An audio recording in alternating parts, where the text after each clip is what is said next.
qu'on a arrondi à 148 700 encore là pour faciliter les calculs. Maintenant, on prend le montant de dépenses divisé par les heures de travail réelles. Donc, si on prend 146 700 avec les 1660 heures qui nous restaient de disponibles au travail réel, ça nous donne 89,59 arrondi à 90 de l'heure. Ça, c'est le coût opérationnel si on facture 100% du temps disponible. Donc, il y a le 80% de départ qui devient notre 100% de temps disponible réellement vendu. Encore là, quelqu'un peut faire de la surfacturation, facturer les pauses, ça c'est un choix, ou c'est dépend de l'entreprise, comment ça s'applique. Où ce qu'on peut aller en chercher plus, c'est si, mettons, on travaille avec des évaluations, puis on facture le montant de l'évaluation. Fait, par exemple, on fait une évaluation de 3 heures, le travail est sorti dans 1 heure et demie, 2 heures, puis on facture quand même 3 heures. Là, on devient en surfacturation. Fait que là, à ce moment-là, on peut les chercher plus de temps. Fait qu'on peut aller chercher même du 110, 120, 150% dans certains cas. Mais ce qui est plus rare, puis ça dépend comment que les propriétaires sont à l'aise avec cette procédure. Donc, dans la majorité des cas, on n'ira pas chercher le 100% du temps disponible vendu. Il va y avoir des pertes de temps, les employés n'ont pas été efficaces sur le travail. Par exemple, on prend un travail de remplacement de frein, que normalement, on alloue 1h30, 2 heures par exemple, puis ça a mal été pour X raison, mais ça a pris 2-3 heures, mais on avait une évaluation, donc on ne peut pas facturer le 3 heures, on peut juste aller aux 2 heures. Fait qu'à ce moment-là, c'est des choses qui arrivent quand même couramment. On va réduire nos pourcentages facturables.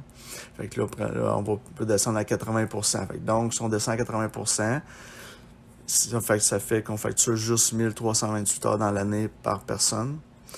Donc, on arrive à un calcul de 111,92 qu'on arrondit à 112 de l'heure. On peut faire la même chose à 70% qui va nous donner au bout 128 de l'heure, à 60% qui va nous donner 150 de l'heure. Ça, c'est le coût. On n'a pas pris de bénéfice. Donc, après ça, c'est de choisir, dépendamment de l'application, si on produit une usine, on produit un produit.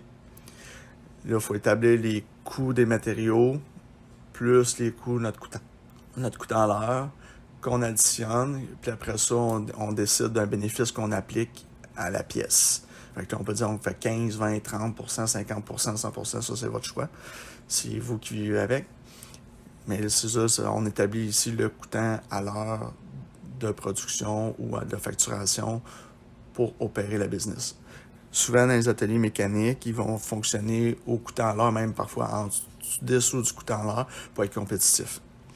Fait que là, à ce moment-là, c'est la vente de pièces qui va faire que l'atelier va dégager un bénéfice pour avoir un profit.